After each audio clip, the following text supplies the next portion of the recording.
τα πίσω καπνισμένα λάστιχα, ας περάσουμε σε ένα πραγματικά πολύ γρήγορο μπροστοκίνητο αυτοκίνητο. Honda Civic Turbo 500 EP, διαχειρός Honda Sport Νικηφόρος. Οικογενειακότατο αυτοκίνητο, Dart Block, δίλητρο και ο ιδιοκτήτης του τρελαμένος από τη Ζάκυνθο. Πάμε να δούμε.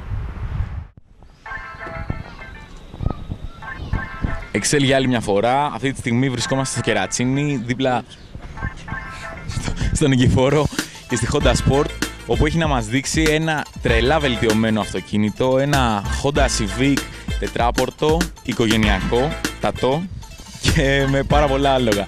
Για πείτε μας, κύριε Νικηφόρο, 5 λεπτομέρειες παραπάνω. Γεια σε όλους. Είναι ένα αυτοκίνητο το οποίο έχει βελτιωθεί σφαιρικά, όπως είπες και εσύ πριν, γιατί ο ιδιοκτήτης του δεν το έχει για αγώνες, αλλά ενίοτε το χρησιμοποιεί, είναι και από τη Ζάκυνθο και όπως ξέρετε έχει φτιαχτεί και μια πίστα καταπληκτική εκεί. Η Ζακυνθίνη είναι λίγο τρελή. Αυτό Πολύ. Πιο πολύ. είναι πελάτης. Ένα αυτοκίνητο υπερκυβισμένο, 2000 κυβικά, ωραική εξέλιξη στην κεφαλή, με την κατάλληλη τουρμπίνα, με την κατάλληλη υποστήριξη. Έχει ηχοσυστήματα, δερμάτων, ο άνθρωπος έχει κάνει κάποια πράγματα εκτός από τη δική μας δουλειά, τα οποία είναι καταπληκτικά. Αναρτήσεις φέρει να είναι όλα βελτιωμένα. Σε ένα αυτοκίνητο ξεπερνάει τους 500 ύπους σε απόδοση άνετα. Μια χαρά για καθημερινή χρήση. Έχει και ένα kit nitro το οποίο το χρησιμοποιεί για να σπουλάρει πιο γρήγορα την τουρμπίνα σε περίπτωση που θέλει να υπάρχει κανένα δικαστήριο και πρέπει. Εντάξει. Αυτά. Κατά τα άλλα, στον δρόμο θα δείτε τα υπόλοιπα. Σχιστό, ανάβαση, κατάβαση. Μην λες πολλά, μην λες πολλά. Όχι, δεν λέω. Θα βάλουμε μπιπ. Άμα ανάβαση. Ανάβαση, πήγαμε.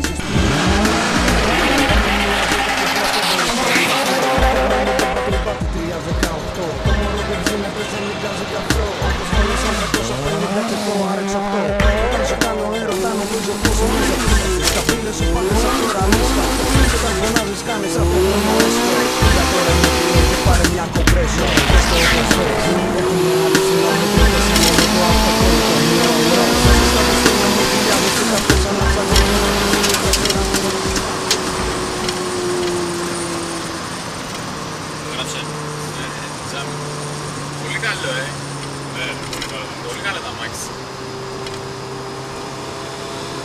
200 ήταν αυτά. Ελά. 200 ήταν. Στάση, πιάσαμε 200,